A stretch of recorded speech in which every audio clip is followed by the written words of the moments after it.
classmates are like, "Hey, you ever get into a gunfight in America?" And I'm like, "Whoa, you jumped That's a couple. great. You jumped a couple questions. Shouldn't the first question be like, do you own a gun?" Do you own it? Have you seen a gun? No, everybody in America owns guns. Yeah. Don't you know that? Everyone. It's just common I knowledge. don't. Not yet. I haven't got my green card. Like, isn't that what happens? You get your green card and they give you a 9mm It comes standard? it comes free with the Absolutely. green card. Yeah. Right. Okay. Just checking. You know, because I've got the case and I've got the holster. I'm ready. But Did you give him the coupon though? I think there's Oh, shit. yeah. Well, The coupon. yep. This coupon? Where'd you Yeah. get that? You get it at Walmart, right? Yeah. That's where you get it. Absolutely. It comes with a free case of ammo. Yeah. And I think And a 6-pack of beer.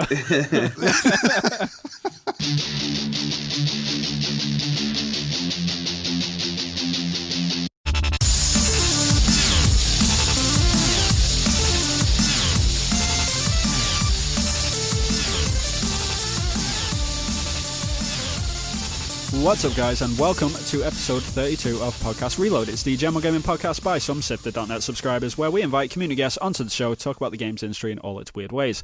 I am your host, Vin Hill, and joining me, as always, is, of course, my no longer fellow Japan dweller, because I've moved to America, but from living in Japan, Evan Piotrowski. hello everyone. And joining us as well is, of course, our community guest, and this week we have Matt, also known as Burkhoff. Matt. Hello? Oh no.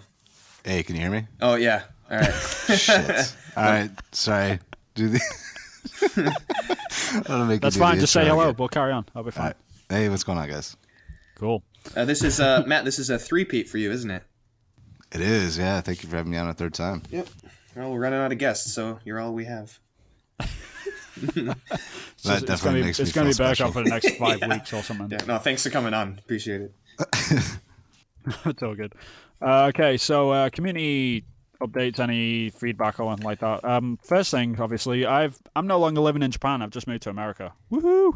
You lucky So bastard. I've got cheese up to the eyeballs, and I'm gonna send Evan a load of Mexican food pictures just to piss him off. Oh, at first I thought you were gonna send me some Mexican food. Be happy no, with that. I'm not that nice. Actually, not that nice. I might make tacos tonight.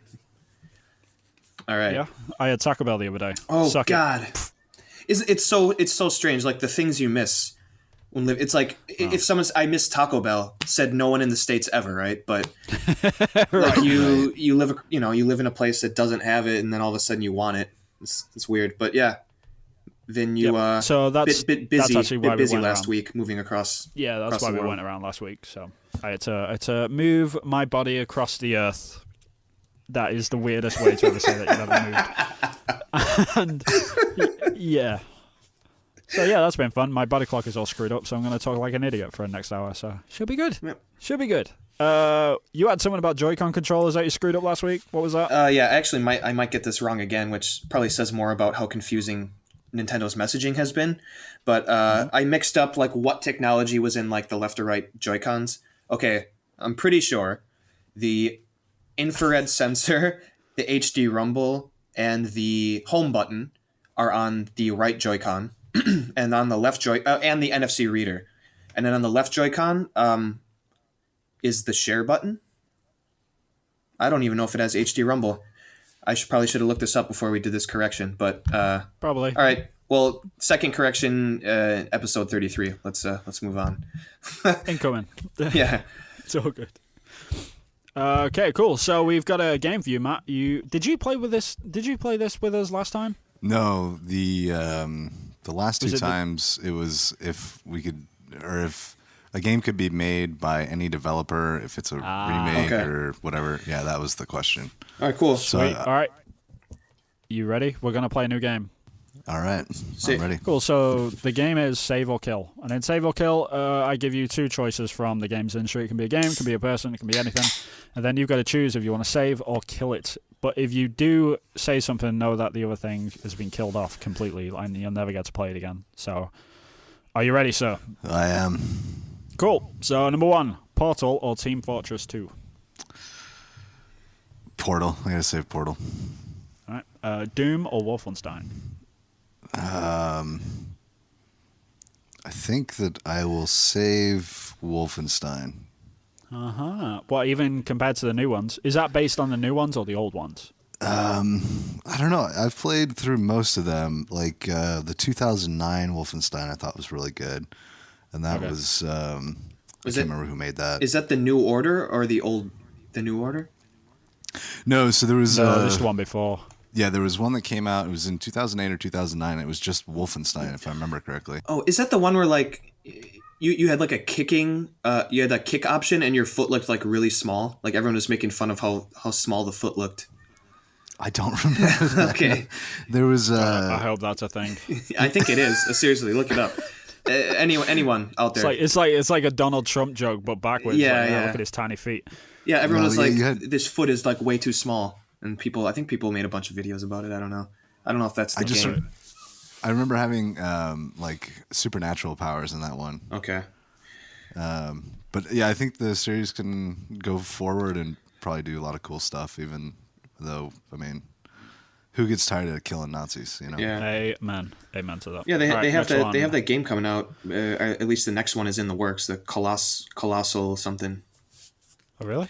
Yeah. They hinted at it in a trailer for something like last year. It's it was like the New Order, the Old Blood, and then a third one is coming out. No, I think that was a reference to Quake maybe, and they've already announced Quake Champions or whatever it is. All right. Okay, so Nintendo Switch corrections and Wolfenstein corrections are incoming.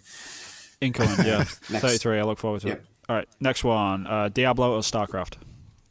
I'll save StarCraft. Okay. World of Warcraft or League of Legends? I would save League. I never played WoW.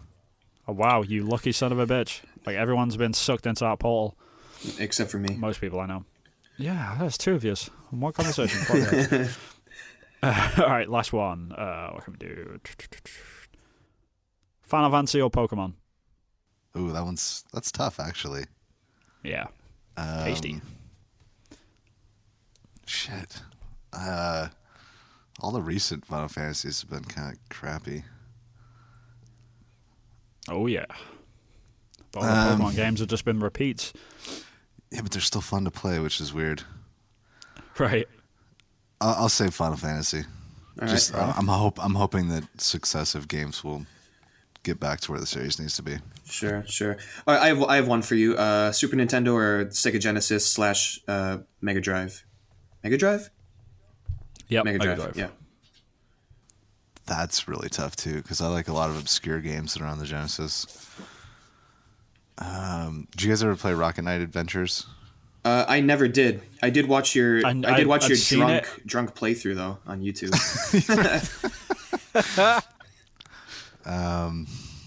Shit. I'll go with the Super Nintendo. I'll save that. All right. At least it was a slightly difficult decision. It was, yeah. All right. Cool. Okay, Evan, what have you been playing this week, man? All right, so last week I finally finished Skyward Sword, but I'm going to save that conversation for a topic in a later episode. Okay. Hint: that game is fucking terrible, with amazingly fun dungeons. It's just the padding in that game is the worst in the series, and the more I played it, the more I could not believe that IGN gave it a 10 out of 10 and called it the best Zelda game. It's like, it's so not the best Zelda game that like I couldn't believe it that they. And it wasn't like I was going into the game thinking it was a 10 out of 10. I'm just playing this game like this is fucking ridiculous. But anyways, let's save that for another time. I have been playing what I think will be my favorite game of 2017. Seriously? Sorry. This early? Yes. Nah, it's too early, man. You can't say that. You're lowering the bar for yourself already, though. Oh, I am. Every other game, you're just going to be like, nah, it's not going to be as good as Oh, this no, game, I would. whatever it is. I'll tell you right now, I am not one of those people that would twist my words to make something true that I said earlier, even though it's not. Okay. if I'm proven wrong, I'm proven wrong. I didn't think Inside was going to be my game of the year, and it just fucking jumped. Like, I wanted to say The Last Guardian, but I had to say Inside, like that type of thing. No, that's fair enough. Whatever your heart says, you know. I've been playing. I'm about 25-ish hours into Yakuza 6. Ah, okay, right. Yeah, this was a big one for you, though. This has been on your waiting list for a while, hasn't it? Yeah, like, it came out in Japan like the first Friday of December, and I had just got my PlayStation 4 Pro, so I was caught up with all these games and then all those holiday sales. So I waited, and I don't know. I had an opening after I beat Skyward Sword, and I picked it up, and oh my, this game is amazing. It is so, I think it's better than the GTA series. I know a lot of people don't think that. That's a tall order, yeah. I think it is, and I think so. You're gonna say that this is gonna be your favorite game of 2017, even knowing that you're going to be playing Persona 5. Well, yeah. I mean, I've played. Yeah, so actually, he's cheating on this one. Yeah, he's already got. Persona 5, I played about 6 or 7 hours of Persona 5. That game is great. That is definitely going to be one of the best games of this year.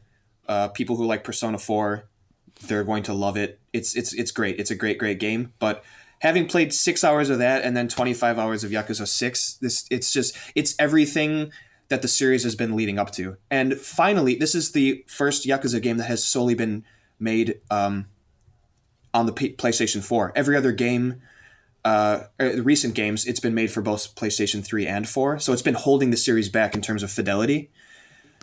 Yeah, you tweeted some pics, I think. There's showing like the different locations. Yeah, the Senkoji Temple in Hiroshima. It was amazing.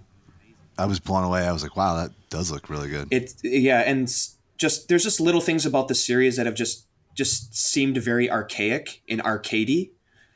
It's just like lots of stuff, like when you enter the convenience store, you have to press a button and it loads, in the convenience store. Like battles, it loaded the battles. Like anytime you got into a building or into a fight, it loaded, and it kind of stopped a bit of the momentum of the game. But now that's all seamless. Like you're walking around the city and there's bad guys and they'll notice you and you're right into a fight immediately.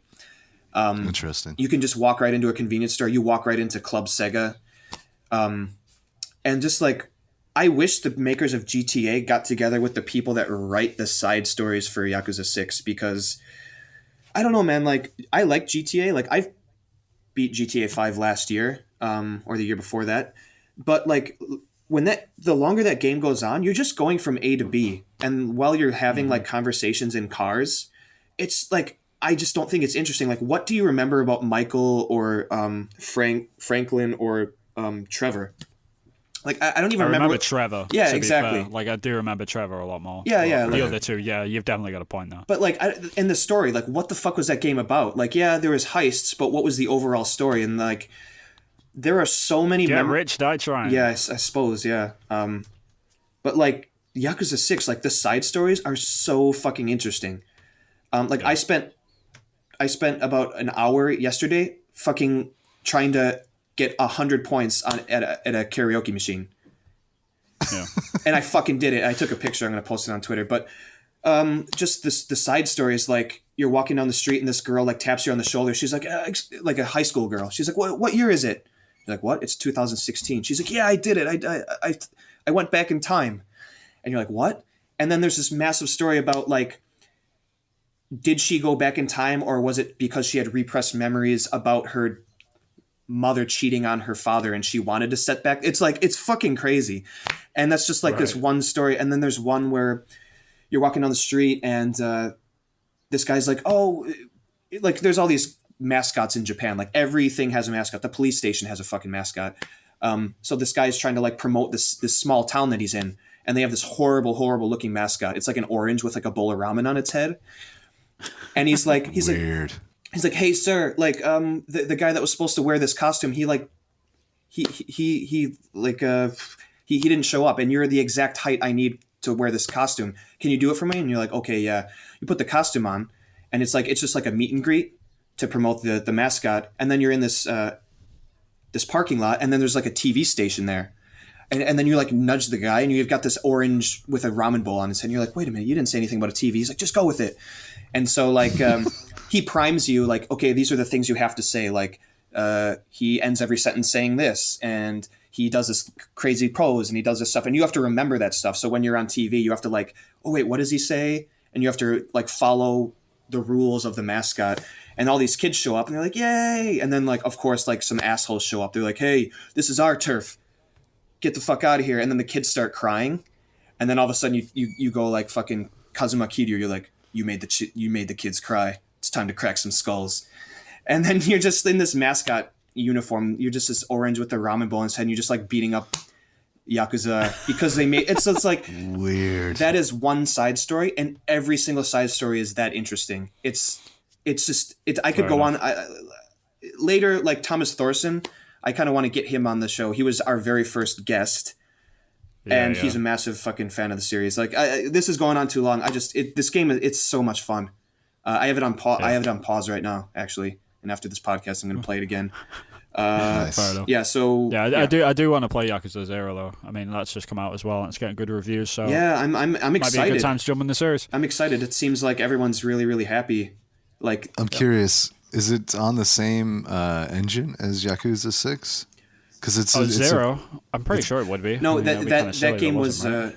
that game was made for both the PlayStation 3 and 4, so it actually looks worse than 6. Yeah. So I would say start with 0, and it's the beginning of the story, right? It predates 1, so you could actually you could play 0, and if it's your thing, then Kiwami, which is a remake of Yakuza 1, which originally came out in the PlayStation 2, you could play Kiwami, so you could do that. And I would say, I don't know, you could skip a lot of the games.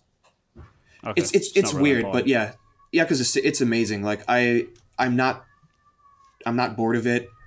It's always been fun, and just the crazy things that happen in that game, I just have the biggest smile on my face. I'm like, this is what video games can be. It's like GTA takes itself so seriously.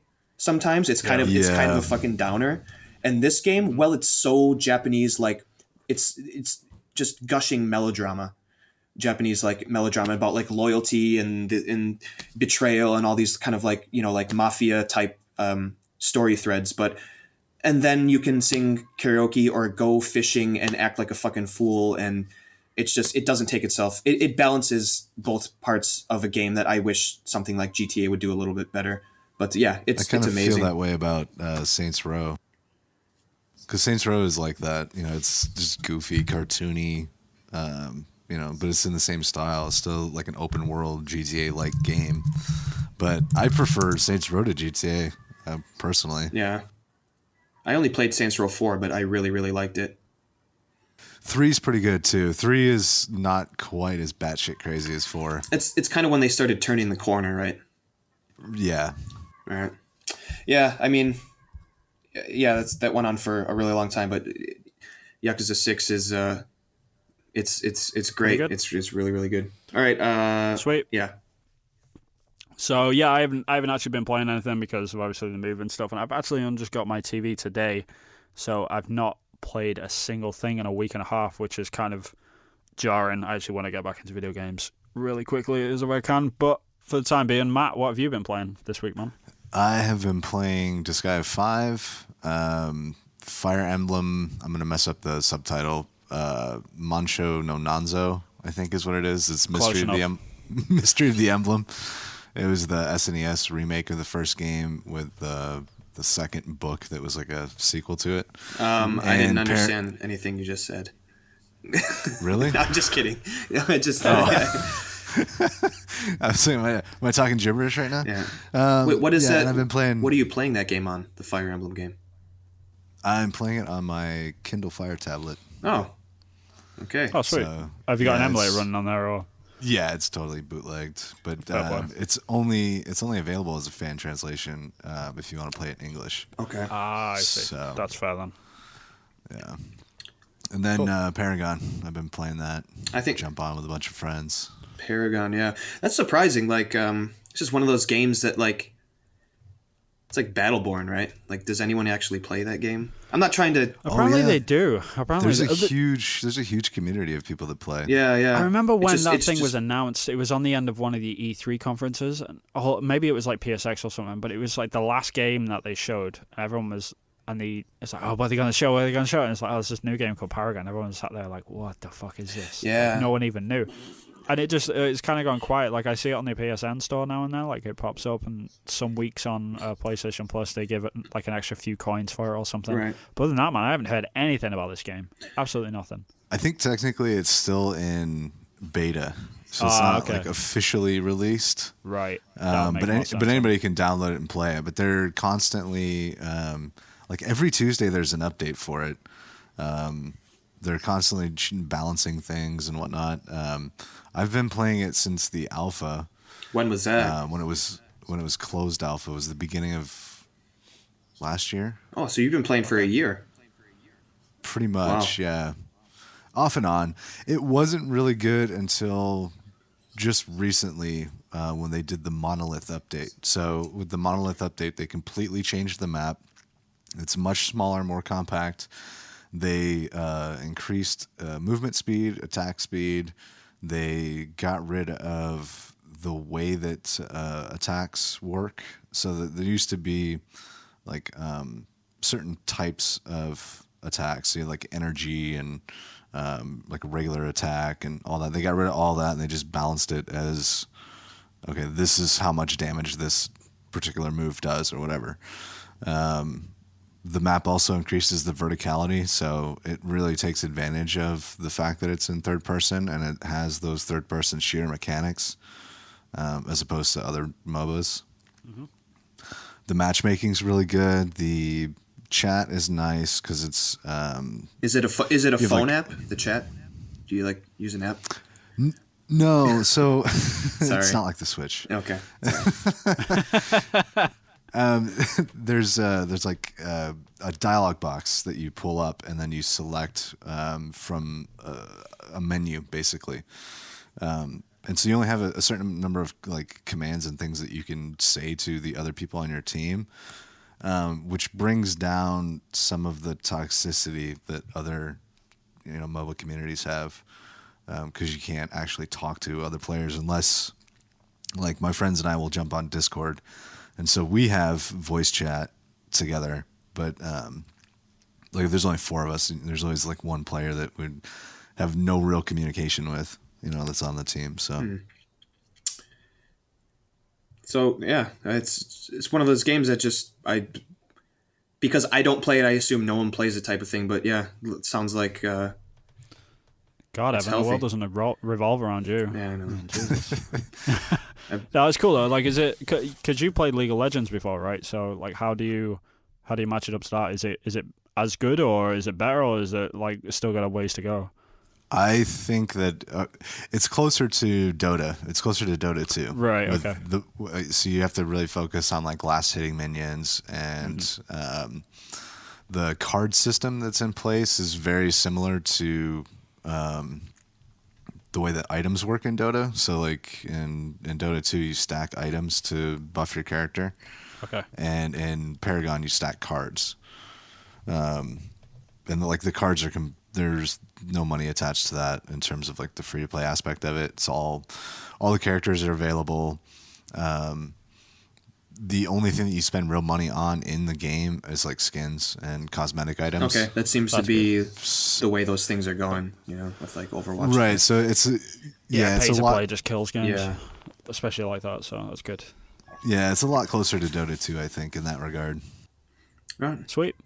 Cool. Speaking of MOBAs, we're actually going to move on into our main topics. So, Matt, do you want to kick us off with what you wanted to talk about?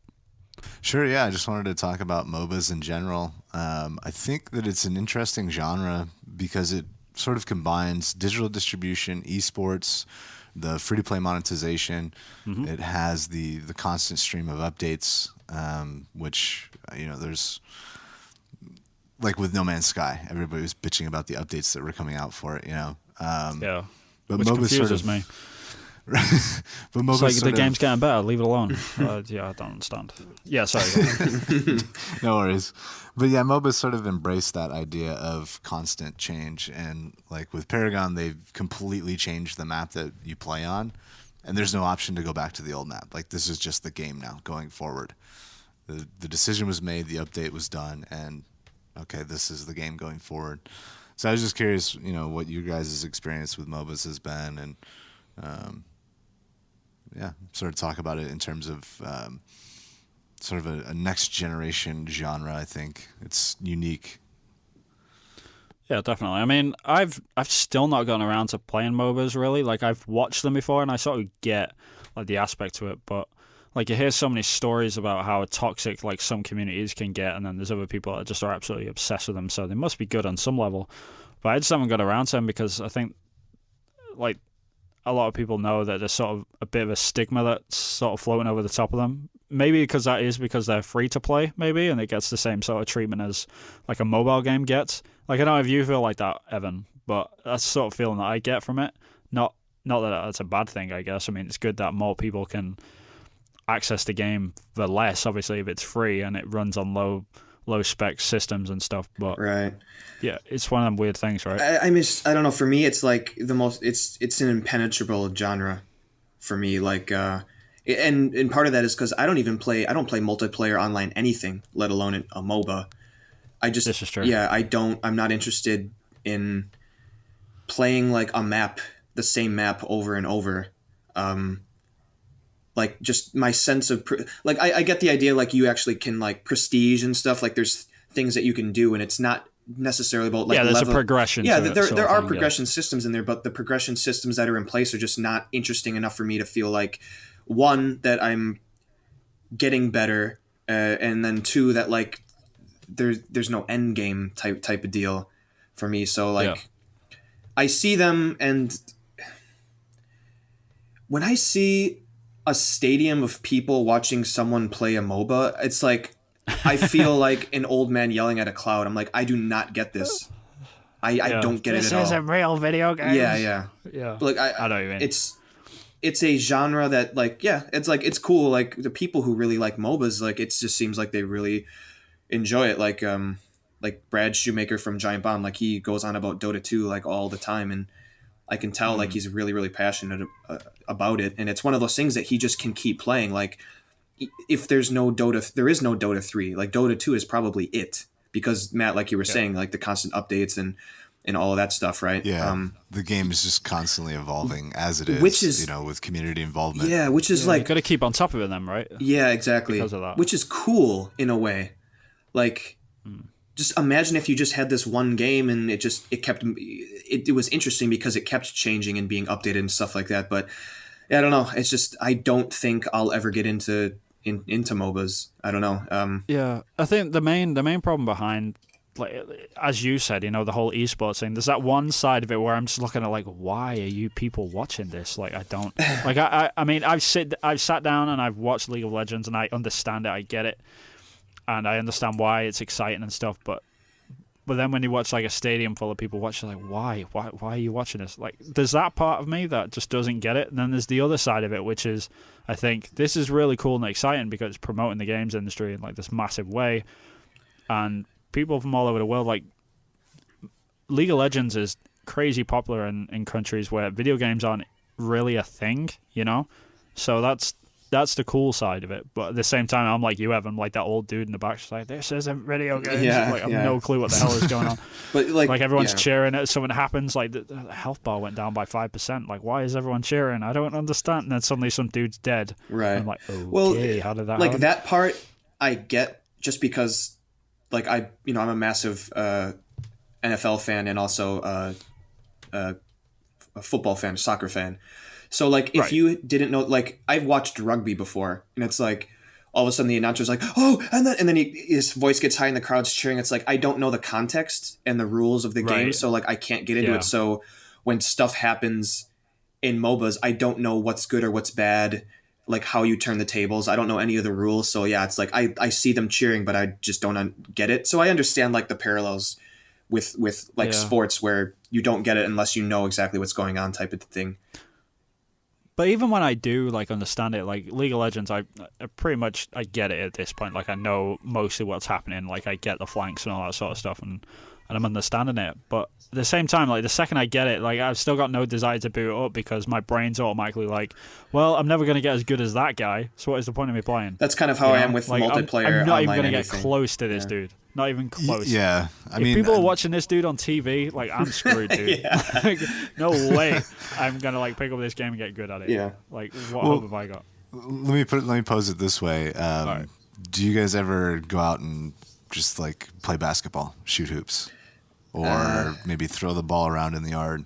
If you're a football Did when fan. I was younger, but yeah, yeah, I can get the concept. Oh, there's a So I kicked the ball or two around last year, a couple times. You know, I kind of feel I kind of feel like that when I play Paragon. So it's not like I'm never gonna be as good as some of these guys, right? Like, I was watching one Twitch channel. The guy was running backwards and jumping to see if there was any effect on the movement speed of the character. It's like I'm out. Like I'm was, out. and get a jump, dude. And he did that. Well, he's like one of the top players in the Paragon community. But he's looking at everything, you know, down to like the millisecond. Like, okay, how do I, you know? But he's a pro, you know. I'm never gonna get that good. I can respect that. It's like speed running, right? Like they're looking at frames and constantly shaving off milliseconds to see who can get like the best Castlevania 4 run, you know. So I get that. Exactly. I get it. Yeah, I do get that. I mean, I draw pretty much for a living, and when people email, it's like, I'm never going to get that good. So I sort of feel it's like, dude, you just need to practice sort of thing. So like I'm sort of a hypocrite for saying that, I guess.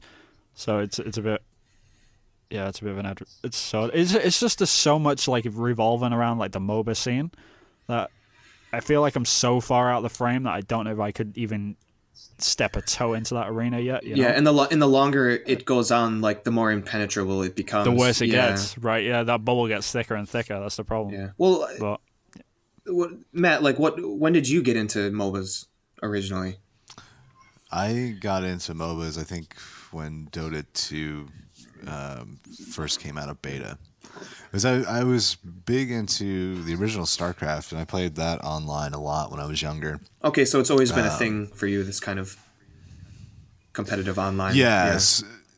Yeah, so I do enjoy doing that, and I enjoy going online and playing against other people. But yeah, I kind of fell out of it because Dota 2's community is so toxic. Like, if you're solo queuing in that game, you're just gonna get shit on. I mean, it doesn't matter. You have to be like a ridiculously good player for other players in that game to be like, "Wow, good job, guy." Right. You know. And I don't know. I just kind of watched games on Twitch and stuff like that, and was like, you know, I can get into this. And I think it was a friend of mine that was asking me about Smite, which is another MOBA that's third person and it has aiming. And I was like, well, dude, have you heard about Paragon? And he's like, no, I haven't heard about Paragon. And it's cross-platform. So I play on my PS4, but I have a lot of friends that play on PC. And we can all link up with our Epic accounts and play online together, even though they're on PC and I'm on PS4.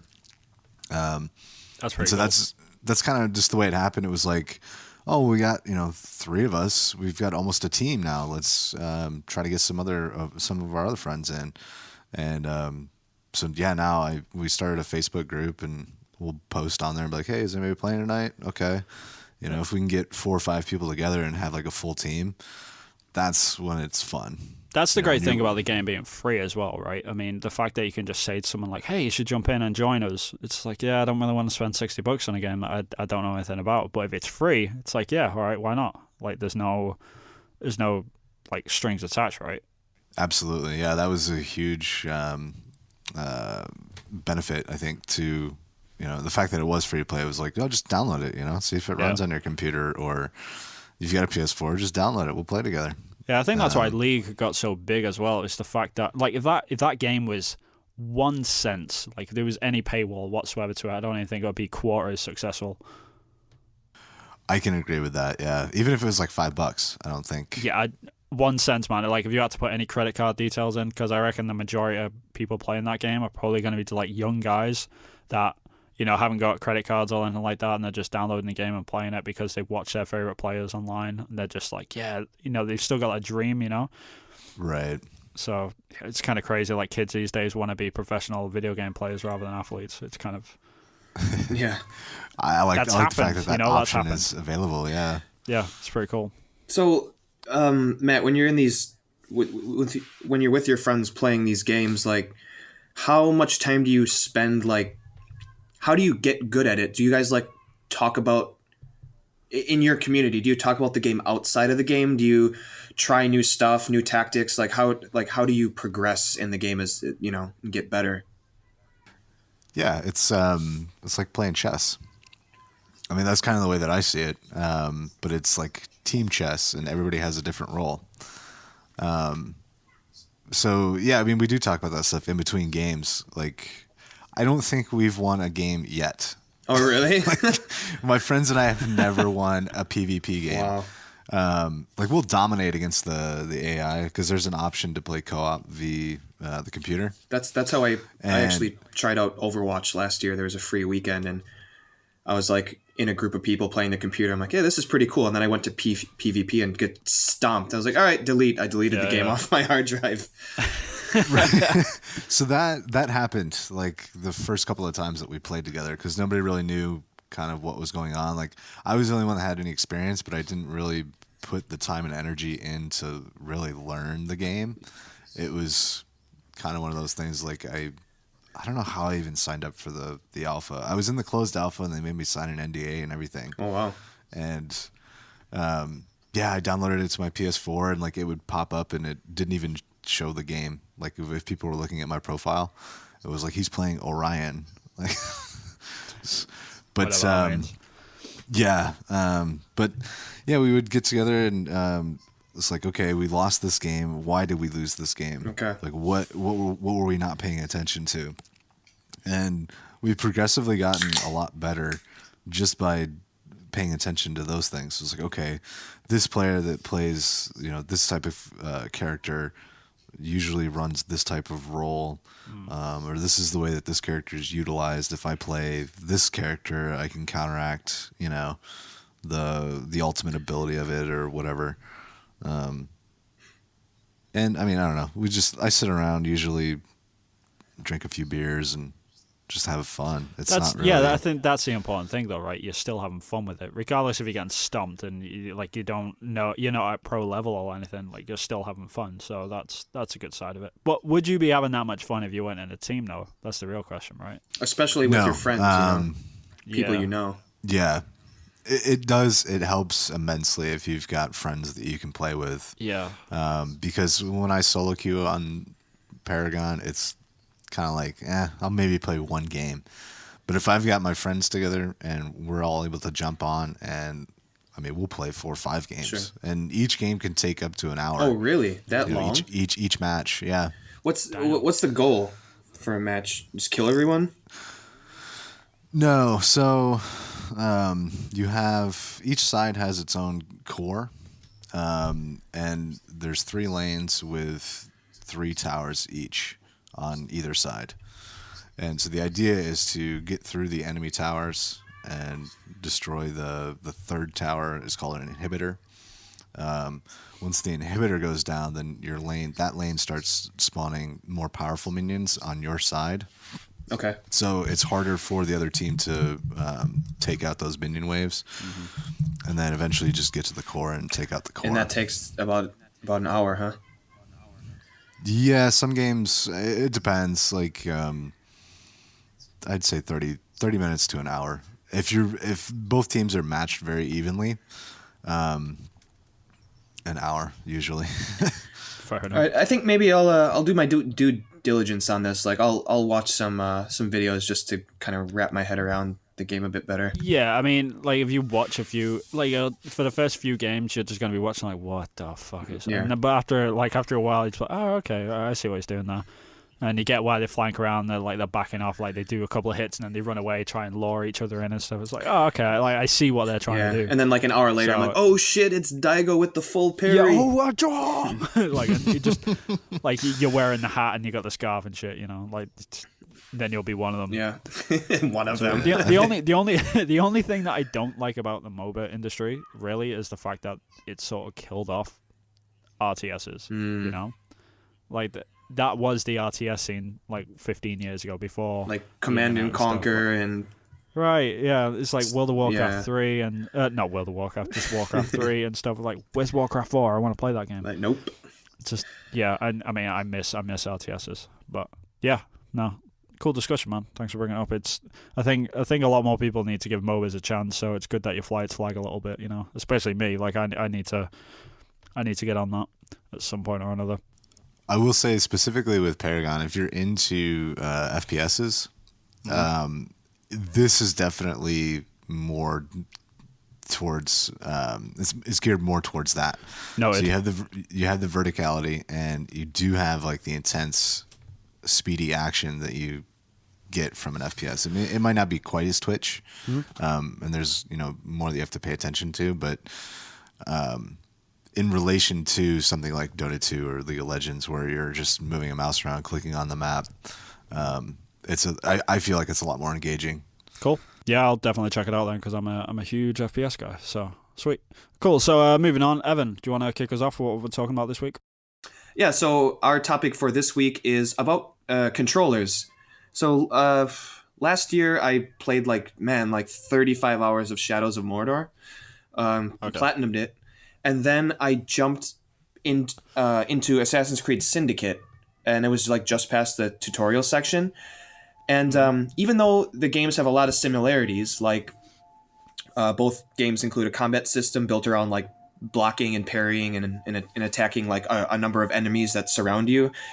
Both include like a stealth system that allows you to use like a special sixth sense to highlight and see people and key objects from great distances and stuff. And another thing is they both include like a dynamic world traversal thing where you can run, jump, and climb up and around stuff. So pretty similar games. Yeah, so like very similar, but like the differences in how the buttons help you navigate the game, like from the stealth to the world traversal to the combat, it was so jarring that like when I jumped from Mordor to Syndicate, the game was almost unplayable. Like I couldn't fucking figure out like how to play the game.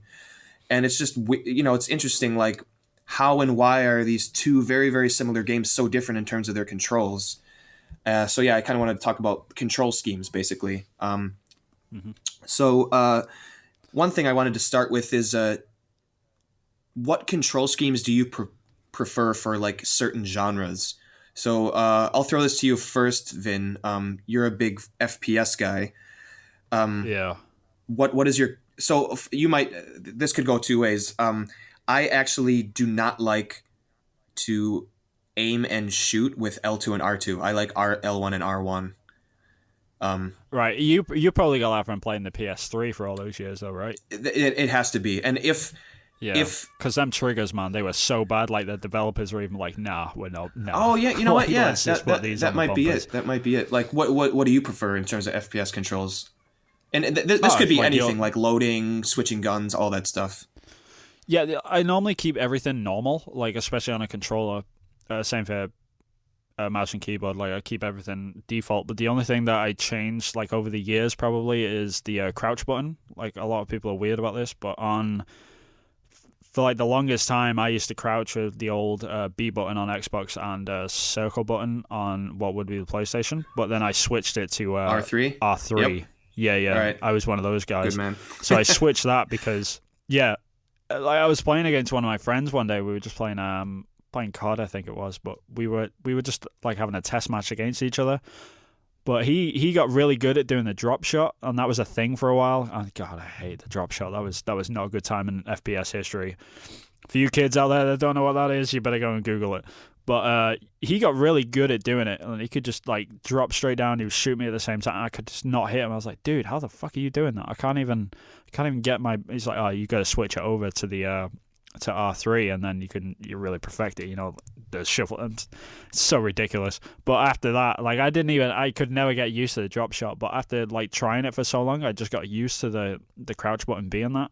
So that sort of took over. But other than that, man, like I tried to keep things as default as possible. Just so, like, I hate them guys, you know, that come around your house and they're like, oh, I've got to invert the controls. Like, yeah, you fucking asshole. Really? You're one of them people, are you? Heathen. Like, there's always one.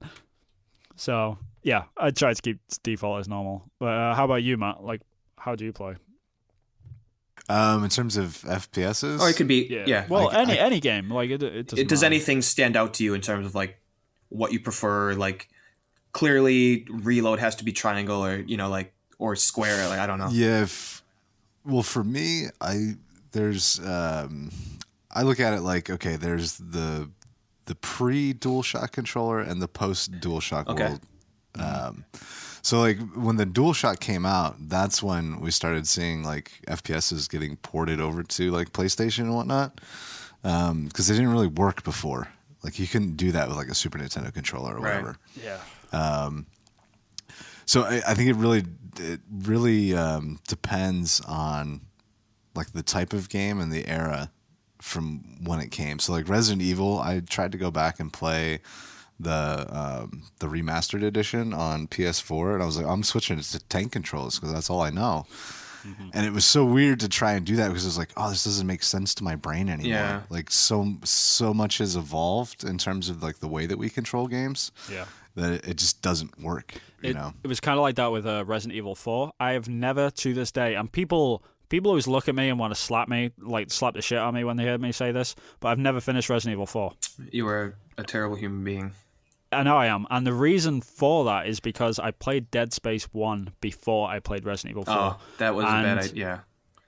Yeah, and in Dead Space you can aim down sights and walk at the same time, but you can't do that in Resident Evil 4. Like, you have to stand still when you're aiming. Yeah, they were still... and it just completely killed the game for me. I mean, I just couldn't play it. I was like, why can't you walk and aim at the same... Like, this is ridiculous. Yeah. it makes no sense. And Dead Space just completely ruined it for me. Not to say I that totally Dead Space is a bad get game. that, but like, yeah, like Resident Evil 4 was like, it revolutionized third-person shooting. Oh, Like, yeah, and no game I'm ever sure did Dead Space wouldn't over be... the right shoulder. I think Kill Switch had the cover system, but yeah.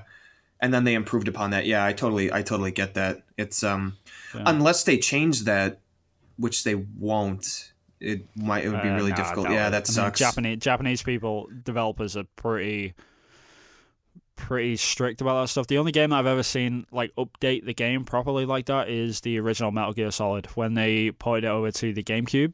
Like, you could go into first-person view mode, which sort of broke the game because like you had new angles, which you didn't have. Oh, like in the PS1 version, defeating bosses and stuff. Yeah, it just completely changed the game, and it was like, what? Okay, so like in the opening dock area, like you can aim down sights and just shoot the dudes like with your tranquilizer. It's like, yeah, it kills it. Like, there's no point. Yeah. There's just I remember the fight with the ninja was a lot easier. Yeah, it was totally like, it just completely killed it because what you normally couldn't see off screen, you can just shoot a dude in the face. Like, all right, whatever. Like, there's no challenge to this. Yeah, I remember I played BioShock like way later, and this is after I was been playing a bunch of first person shooters where I was using like L1 and R1 to aim down the sights and shoot, and then BioShock doesn't give you the option, like you have to use L2 and R2, and that was like the first game that I played. I'm like, I have to fucking aim, and Vin, you are right. Like those L2 and R2 on the DualShock 3, is it? Yeah. They're terrible. But it was just like, I'm like, awful. Why would anyone choose to use L2 and like I couldn't believe it was so hard for me to play that game initially, and then of course you get used to things. All right, so but it's some games are like that though. I mean, if you go from playing Mirror's Edge and then you move over to Dying Light, like jump in with the R1 or the L1, I can't remember which one it was, but just do it. It like feels natural. You're like, yeah, why not? Why wouldn't it be that trigger? You know, because then you can free up the other triggers for like attacks, and you can use the other buttons for other things, and it totally frees it up, and it totally makes sense. Yeah. But to someone like for the first time jumping into Mirror's Edge, like, why is jump this button? Right? Why? It just doesn't make any sense to me. So like, I sort of get that. I remember playing Mirror's Edge for the first time, be like, this is freaking weird. Right. But once you get used to it, like it becomes natural, right? You're just like, yeah, why wouldn't it be this? Yeah. Yeah, but it totally takes like 2 or 3 hours before you're like, okay, I get this now. Yeah, and then I remember a lot of people complain about this. I get why they did it, but in The Last Guardian, you jump with triangle and you can't change it. And people are like, what the fuck? I get what it is, because when you're on a ledge, triangle is up and cross is down. And that's how they're situated on the controller itself. So, up and down.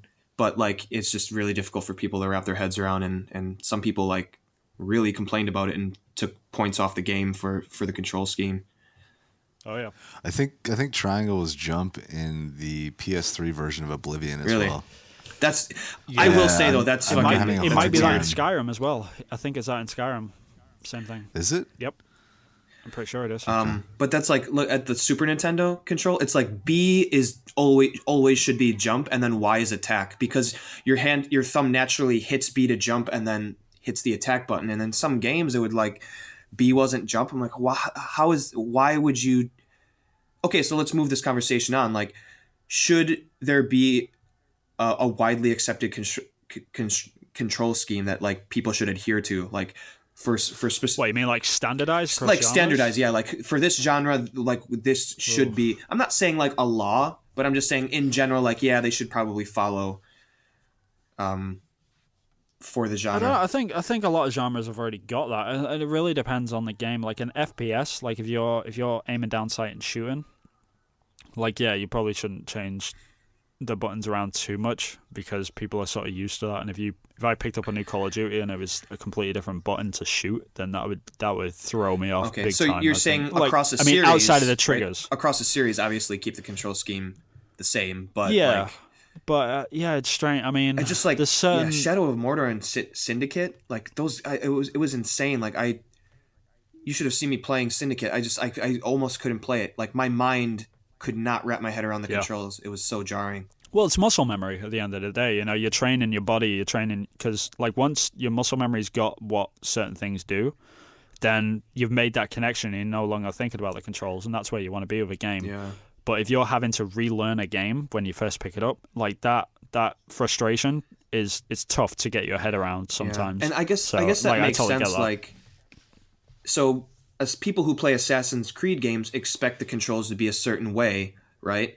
Yeah. So if they were to change, let's just say Syndicate to a control scheme that is like more standardized in terms of like a third-person action game, Assassin's Creed fans would be like, what the hell? Like, no, this button has always been this. That's sort of happened in the past, though. That's actually happened. Like, they've changed the buttons now and then. Yeah, like, if you play Assassin's Creed 1 and you play Syndicate, you'll just be like, what the fuck? Like, you wouldn't even recognize it, probably. Sure. So, yeah. I mean, I think the important thing is that they evolve it, but don't change it too much, right, sort of thing. So, most FPSs use the analog sticks, for example. Like, they're not gonna go nuts and switch them around and do crazy things, but... Yeah.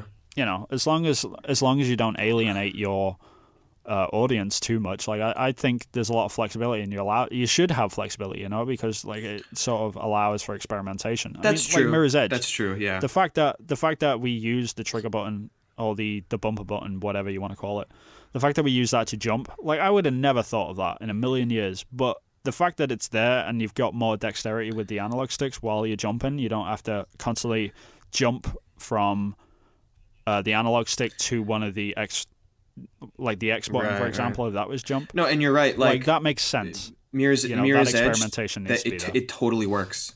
It works. Yeah, and you need it. Like if X button was jumping Mirror's Edge, that game wouldn't be playable. It just wouldn't. Yeah, it'll be weird. Probably. Yeah, yeah, you're right. Yeah, so it's like that totally makes sense. Yeah, you can't.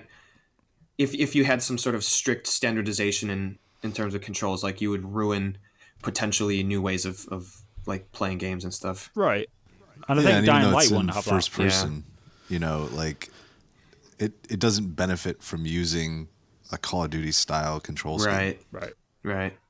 Yeah. Even though it has similar mechanics, like you can, if you pick up a gun, you aim down sights, like you're still shooting the same. But yeah, it's one of them things. I think they should always leave experimentation open. There's one more thing. Like there's some games where, so should games always give you the option to change the control scheme as you want, or just have like a handful of layouts? Because sometimes there's like 4 layouts, and then like, I mean, this is totally like anecdotal, but like 3 out of the 4 layouts are always shit.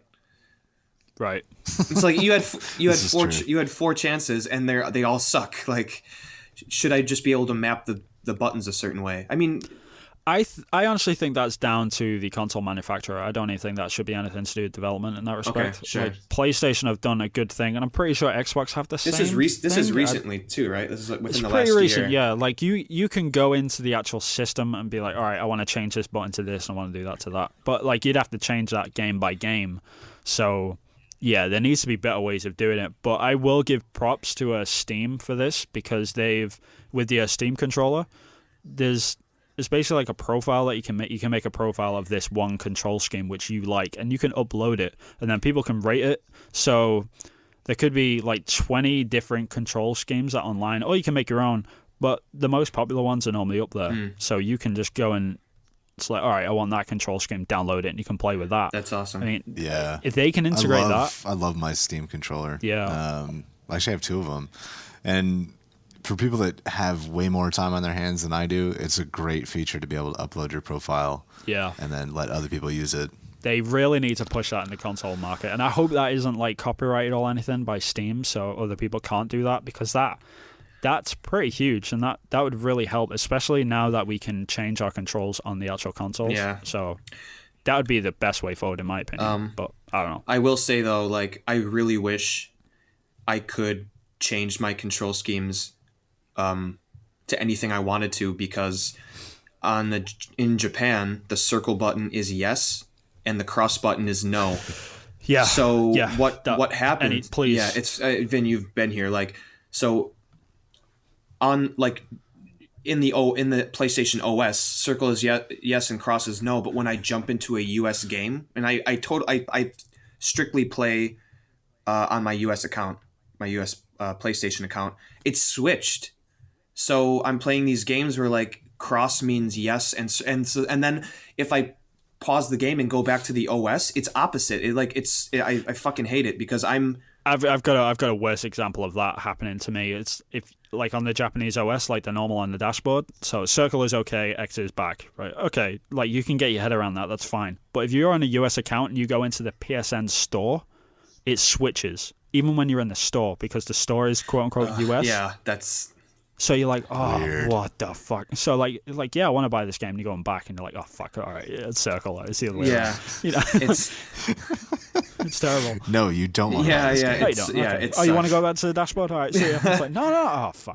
Do you know that Trine 2, the game, is unbeatable on a Japanese PlayStation because they never patched in the button mapping for one of the buttons that allows you to upgrade your characters, right. And you need to upgrade your characters to progress at a certain point in the game. So I got like 5 hours into the game and I couldn't get past this point because I couldn't upgrade my characters. That's and I checked. I went online the forums, yeah, and they never patched it in. They never changed it. It's like, fuck you. You bought the game. We're not even gonna allow you to. That's crazy. It's crazy. Yeah, get on it, Japan. But yeah, anyway, let's probably move on. Coming up to the end of the podcast, of course. Matt, thanks a lot for coming on, man. Really appreciate it. It's been really cool to have you on again. Yeah, I appreciate it, man. Thank you guys for having me on for a third time. Oh, you're very welcome. I'm sure you'll be on the 4th and the 5th as well at some point. Yeah. I'm always down. Yeah, no one else wants to be here, so okay, why not? Don't just kidding. But yeah, if you do want to be on the podcast like Matt's been on, just let us know via Twitter or Sifted. You can message Evan on sifted.net, or you can message us on Twitter. You can find us at podcast_reload, and you can just let us know where you are in the world, what microphone you got, and when you're actually available. The time differences between me and Evan are getting pretty crazy, as Matt can probably contribute to at the minute, where, yeah, we've got a very, very tight window now where we can sort of sit in, so we'll let you know what that window is, and hopefully you can come on and join us, because we love video games and we like talking about video games. Potentially now we're dealing with 3 time zones instead of 2. Yeah. Because Vin and I lived in Japan at the same time, but now if someone's in Australia, then we have to do... Well, actually, that'd be the same time zone as Japan, but... Yeah, the worst case scenario for us right now is if we've got someone in the UK, but it's not really their problem, it's our problem. You know, one of us is getting up late, basically, so it's all good. Yeah, we'll try to figure it out. If you do want to join us, let us know. But other than that, coming up to the end of the podcast again, just want to say a massive thank you for everyone listening and tuning in. Sorry we went around last week. We'll be back on track now. We're back to normal episodes. We're not doing stupid events or talking about how Nintendo fucked up. So, yeah. Oh, I'm sure we'll back talk to about normal that topics. That's again. nice. But without a doubt. Without a doubt. It's all good. But, do you want to give your Twitter handle and any sign-off, any plugs that you've got, Matt? I'm Burkoff on Sifted. I am at Burkoff on Twitter. I have been tweeting a little more recently, so feel free to follow me. But that's about it. Sweet. How about you, Evan? You can catch me at TheStandUser on Twitter, Giant Bomb and Sifted. I just posted a new blog, TurboGrafx Thursdays, episode 5, where I talk about the Legendary Axe 2, one of my favorite TurboGrafx 16 games. So check that out if you'd like. Is that an official prefix, by the way? Like, is it actually the Legendary or whatever? Or did you just say it's the Legendary Axe, yeah. The Legendary Axe and the Legendary Axe 2. All right, I didn't know it was like your own prefix. Like, no. Like, the Legendary, like everyone was supposed to know about it. And I'm like, nah, dude. Yeah, like, it's no one knows about that game. the Legendary Axe 2. Matt, have you played that game? I have not, and I'm surprised. I'm surprised that you're playing it because didn't you kill off the TurboGrafx? Yeah. I deserve that. Yeah. Yeah, you did. Oh, it was good. That was such a shining achievement for me. I got rid of Bunk and the TurboGrafx 16. That was great. All in about 2 minutes. It was great. Yeah, I mean, I didn't know I could do that, but I did it. I got it. Cool. Yeah, you can find me on Twitter. You can find me at VinHillArt. You can find me on some of my finger paintings on there from time to time. And where else am I? I'm all over the place. You can find me. Just type in my name in Google. I actually pop up quite a lot. It's kind of weird. But other than that, thanks a lot for joining us, guys, and we will catch you guys next time. So, ta-ta. See ya. Say goodbye, Matt. Otherwise, you will go down history as the quiet one. Goodbye, guys. I'll splice it together. It'll be all right. I was just waiting for you guys to finish it up. I was playing the music in my head as it was. Oh.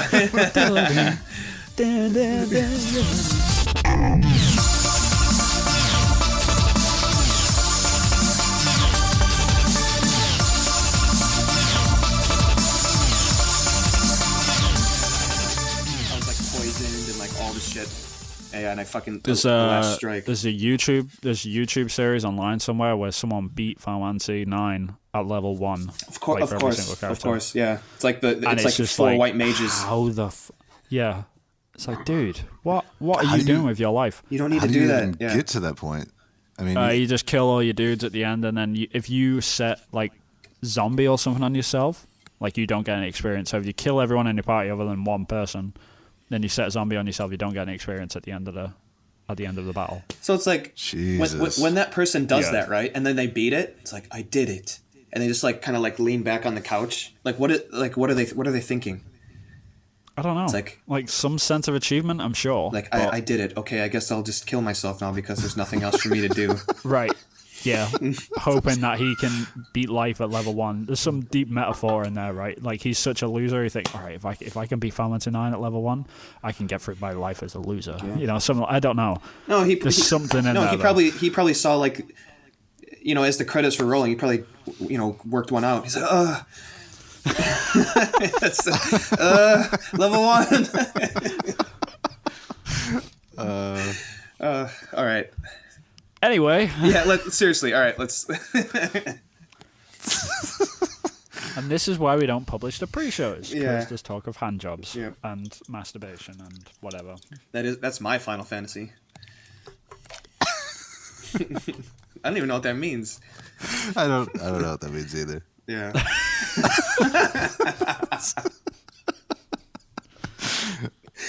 Oh my god. All right.